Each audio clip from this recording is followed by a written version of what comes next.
Bienvenidos al curso de fertilidad de suelos. En esta oportunidad abordaremos el primer capítulo sobre la nutrición mineral de las plantas.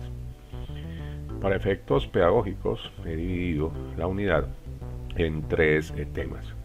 Hablaremos en primer lugar algo sobre la historia de la agricultura y cómo hemos llegado a obtener un conocimiento avanzado en lo que tiene que ver con la nutrición de las plantas. Más adelante dejaremos en claro cuáles son los elementos que actualmente se consideran esenciales para la nutrición vegetal y definiremos cuáles han sido los criterios utilizados para determinar si estos elementos son efectivamente esenciales o no. Más adelante abordaremos el tema de la clasificación de estos elementos en base a dos esquemas e igualmente hablaremos o haremos una introducción a lo que son las deficiencias nutricionales en los cultivos y la forma como los diagnosticamos. Al final haremos una presentación corta sobre uno de los órganos más importantes en la nutrición vegetal, que es la raíz, y cómo éstas juegan un papel fundamental en la absorción de los nutrientes a partir de la solución del suelo.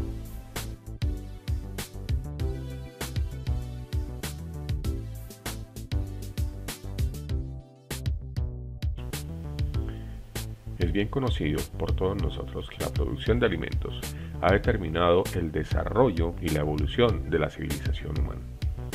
En los primeros estadios, las culturas humanas, las comunidades humanas, debían recorrer grandes extensiones en búsqueda de alimentos, sean estos animales o vegetales. Cuando estas comunidades humanas se dan cuenta de que ellas pueden sembrar su propio alimento y de que pueden generar producción en sitios específicos, por supuesto hay un cambio de mentalidad y un cambio de comportamiento, y es aquí cuando se da el inicio del neolítico. Y es esto entonces lo que conlleva a que las comunidades empiecen a organizarse alrededor de la producción agrícola. Se establecen entonces las diferentes categorías sociales. Los trabajadores se distribuyen de acuerdo con el papel que jugaban para hacer la agricultura. Algunos sembraban, otros cosechaban, otros transformaban los alimentos, en fin. De tal forma que la agricultura realmente una de las variables claves en el desarrollo de las civilizaciones humanas. Esta diapositiva entonces muestra de forma clara que la gran transformación se da con la aparición de la agricultura. Pasamos de ser comunidades nómadas a comunidades sedentarias, y esto entonces facilita la aparición o el surgimiento de diferentes comunidades y civilizaciones a lo largo de todo nuestro planeta. La agricultura, por supuesto, no se presentó en un solo sitio ni en un solo momento, sino que fue dándose en múltiples momentos a lo largo del planeta. Si nosotros miramos esta diapositiva, miramos que las grandes culturas, la China, por ejemplo, la India, la mesopotámica y la egipcia, pues normalmente estuvieron asociadas a regiones en las cuales se podía practicar la agricultura. Ahora sabemos que los grandes ríos, el Tigris, el Éufrates, el río Nilo, en fin, fueron los responsables de que las comunidades pudiesen practicar la agricultura a lo largo de sus riberas. Para el siglo XVII y XVIII se habían hecho ya algunos adelantos en la parte de química y en la parte de física y en la parte de biología. Y una de las grandes interrogantes, precisamente para contribuir a mejorar la productividad agrícola, era de qué depende los rendimientos agrícolas, qué hace que las plantas crezcan y produzcan buenos frutos y buenas cosechas. Hasta entonces, reitero, pues se sabía que varios de los elementos provenían o bien del agua, o bien de la tierra, o bien del aire. Una de las primeras personas y científicos bastante conocidos y que empiezan a indagar sobre el tema es Francis Bacon, quien plantea que el agua es el alimento esencial para las plantas, mientras que el suelo tan solo cumple una función de sostén y permite que las raíces de las plantas no estén sujetas a las inclemencias del clima. Por otro lado, Bacon se había dado cuenta de algo supremamente importante, y es que cuando nosotros sembrábamos o cuando se siembra mejor un cultivo durante ciclos sucesivos dentro de un mismo terreno, dentro de un mismo suelo, pues ese suelo termina agotándose y por tanto las producciones de los últimos cultivos no son las mejores. Y esto es supremamente importante, dado que ya reconocía de forma experimental pues que el suelo jugaba un papel en esta nutrición. No obstante, reitero, para Bacon el agua era el alimento esencial de las plantas. Más adelante, otro investigador y otro científico y filósofo bastante reconocido, Van Helmont, pues apoya la teoría de Bacon Y entonces lo interesante de Van Helmont es que hace una serie de experimentos para poder apoyar la teoría de Bacon. Se sabía para entonces que las plantas estaban constituidas por diferentes elementos, entre los cuales se contaba con el carbono, el oxígeno, el hidrógeno, el nitrógeno, el fósforo, el potasio, el azufre, el calcio y el magnesio. La gran pregunta era, ¿de dónde proceden estos diferentes elementos? ¿Acaso proceden del agua, están disueltos en él? ¿O acaso proceden del aire o acaso del suelo? Para entonces también se habían hecho otros descubrimientos importantes. Por ejemplo, Priestley había descubierto ya el oxígeno, Cavendish había hecho lo propio con el hidrógeno, el CO2 se había descubierto por Black, se sabía además que el agua no era un elemento, sino que estaba compuesto por hidrógeno y oxígeno, y se sabía también que el aire es una mezcla en la cual existen oxígeno, nitrógeno, vapor de agua y CO2. Quedaba entonces la duda de dónde estos elementos provenían. Pues bien, se sabía que el oxígeno y el hidrógeno provenían del agua y del aire, pero en el caso del carbono, por ejemplo, ¿qué ocurría? Y existía esta duda porque el carbono ya se sabía que podía provenir o bien del CO2 o bien del humus presente en el suelo. Sin embargo, pues había que dilucidar realmente cuál era la fuente primaria de este elemento. Como dijimos entonces, en apoyo a la teoría de Bacon, Van Helmont propone un experimento, y este experimento fundamentalmente es el siguiente. Cogió unas semillas de sauce y las sembró en una matera que contenía suelo previamente pesado. Este suelo pesaba aproximadamente 200 libras. Permiten que las semillas germinen, que crezcan un poco y vuelven a pesar entonces la plántula del sauce. Para entonces, después de unas pocas semanas, pues la planta había alcanzado un peso de 5 libras. Esta semilla y esta plantulita se deja que ella crezca. El único cuidado que se tiene pues es estar regando continuamente. Para que no existiesen fugas o pérdidas de suelo, lo que se hace es que sobre la matera se deposita un material metálico, pero que tiene presentes varios agujeros con el fin simplemente de facilitar la transferencia de gases. Bien, después de hacer suministro constante de riego y periódico durante 5 años, pues nuevamente llega y se toman entonces el peso, tanto del suelo contenido en la matera como de la planta que ha crecido. Lo que se encuentra es que fundamentalmente no ha cambiado el peso del suelo contenido en la matera, sigue siendo muy similar. No obstante, la planta por supuesto ha ganado un peso considerable y ha pasado de pesar 5 libras a pesar 169 libras, lo que constituye una diferencia de 164 libras. Por supuesto, la conclusión más fácil y la más lógica para entonces pues es que básicamente el agua que se suministró durante el crecimiento de la planta es la responsable de la ganancia de peso de la plántula de sauce o de la planta de sauce. Este es entonces pues uno de los experimentos clásicos que apoya por supuesto la teoría de Bacon.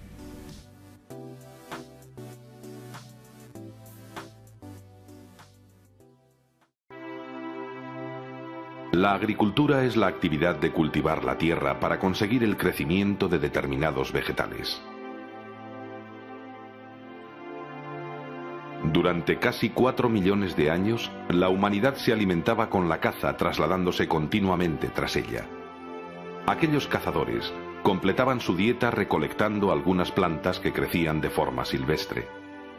Así ocurrió hasta hace 10.000 años, momento en el que la población mundial no llegaba a los 5 millones.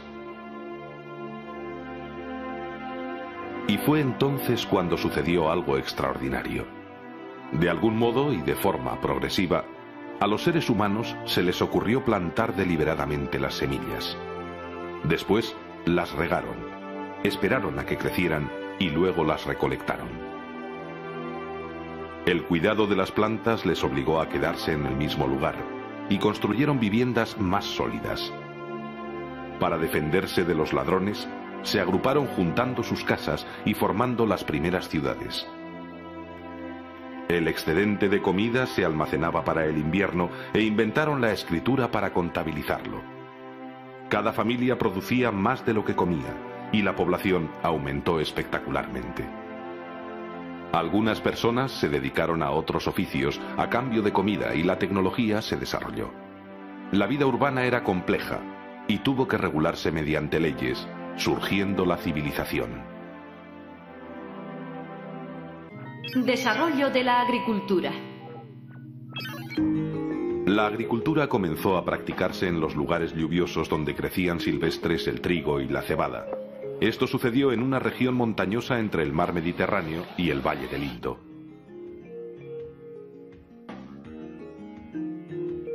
Después, la agricultura se desarrolló entre los ríos Tigris y Éufrates en el actual Irak y más tarde en las orillas del Nilo en Egipto, dando lugar a las primeras grandes civilizaciones.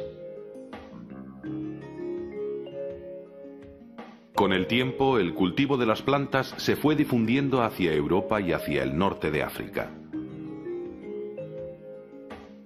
Con el cultivo del mijo y del arroz, la agricultura surgió aisladamente en el oeste y sureste de Asia. Lo mismo sucedió en América Central y del Sur.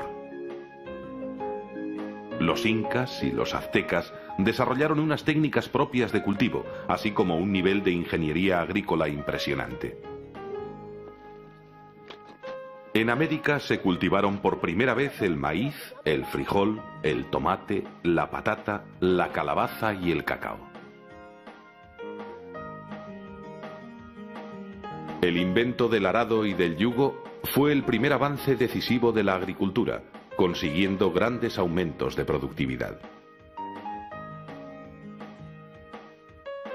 Durante la Edad Media, en muchas zonas de Europa, los agricultores descubrieron que dejando un año entero en barbecho la tierra y alternando dos tipos de cultivos, en invierno y en primavera, el suelo mantenía su fertilidad constante y no se veían obligados a abandonar las tierras como había sucedido en el pasado.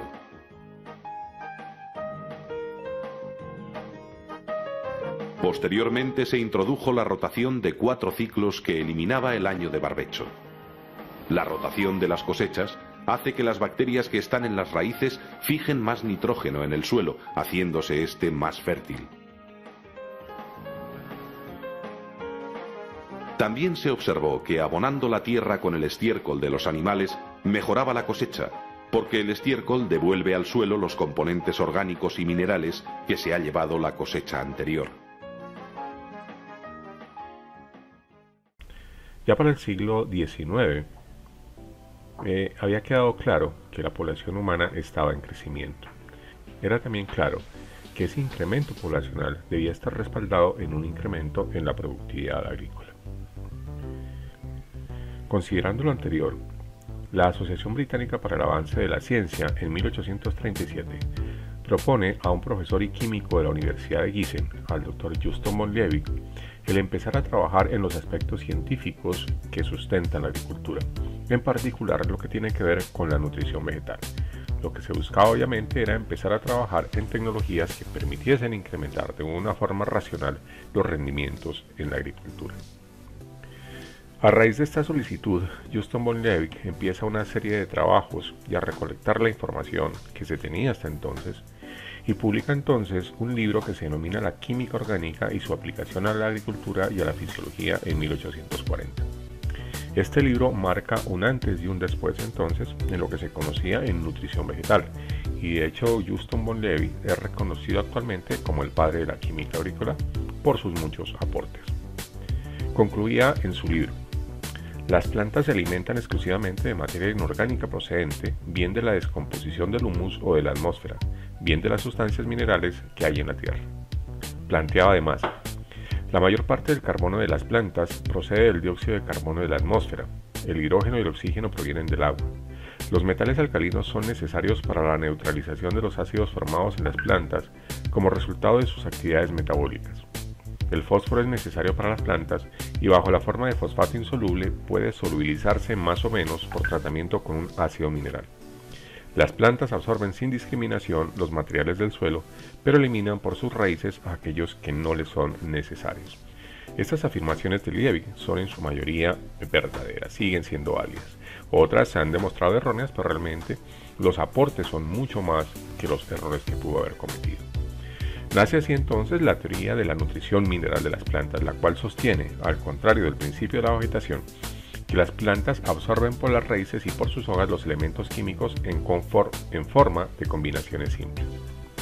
Los compuestos orgánicos del suelo, principalmente el humus, no son más que reservas que proporcionan los elementos minerales después de su degradación y descomposición.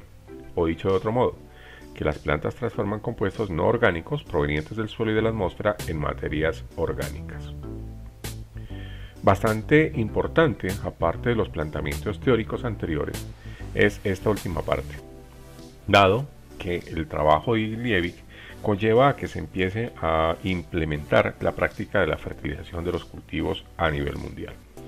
Es importante considerar además que la teoría de la nutrición mineral de Liebig no vino sola, sino que se acompañó de dos leyes, que actualmente son pilares fundamentales de la agronomía moderna. Uno, la ley de la restitución, y otra, la ley del mínimo, que inicialmente había sido expuesta por Sprenger. La ley de la restitución plantea que el crecimiento de las plantas es proporcional a la cantidad de sustancias minerales asimilables contenidas en el fertilizante. La ley del mínimo, por su parte, plantea que un elemento que falte o que se halle una cantidad insuficiente impide a los restantes producir su efecto normal o por lo menos disminuye su acción nutritiva. Es decir, que el crecimiento de las plantas está limitado por el elemento nutritivo presente en la más pequeña cantidad si todos los otros lo estaban en las cantidades adecuadas. Como dijimos, una de las grandes consecuencias de la teoría de Liebig es que permite entonces trabajar en las tecnologías de fertilización de los cultivos, pues que han sido las que han soportado en buena parte la agricultura intensiva de los siglos posteriores.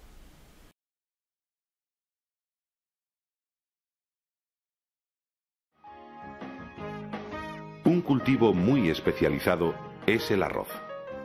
En Asia se ha cultivado desde hace más de 4000 años, consiguiendo un conocimiento muy preciso de sus necesidades. Hoy, el arroz es el alimento base de la mayor concentración mundial de población. Históricamente, la agricultura ha avanzado lentamente, pero desde hace 50 años se han utilizado masivamente sofisticadas tecnologías que han permitido un aumento espectacular en la producción mundial de alimentos.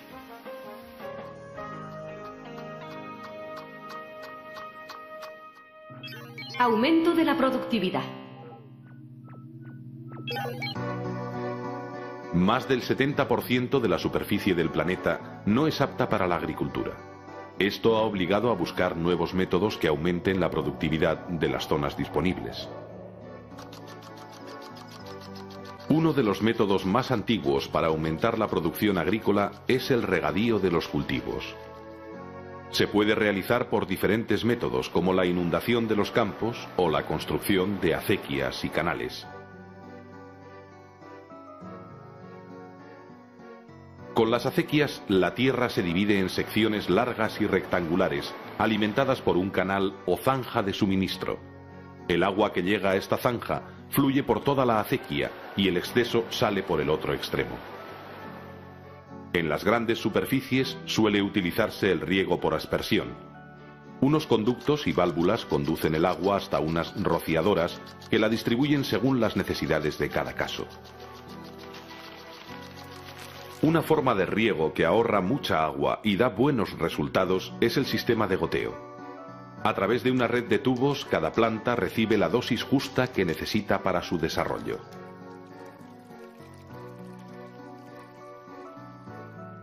Además de regarlas, las tierras necesitan ser abonadas para recuperar sus nutrientes. Los abonos naturales, como la turba, el compost, el cieno y el estiércol, mejoran además la consistencia del suelo.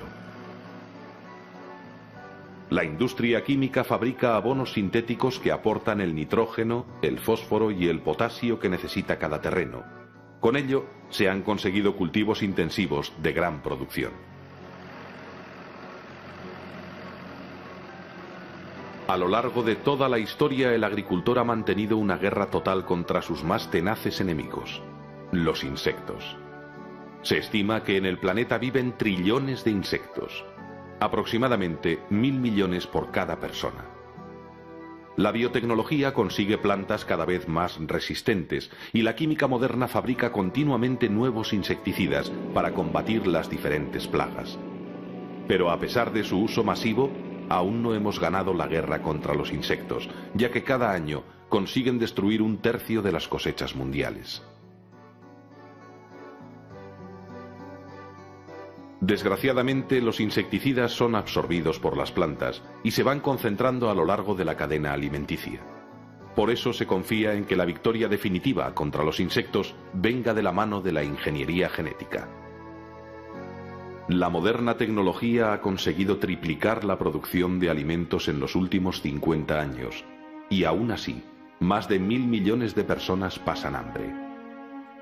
La explosión demográfica ha superpoblado el planeta con 5.500 millones de personas, aumentando en 95 millones cada año, mientras que la superficie mundial cultivable se está reduciendo como consecuencia del avance de la desertización. Conseguir que se estabilice la población y que se alimente debidamente es sin duda el mayor y más difícil desafío al que se ha enfrentado nunca la especie humana.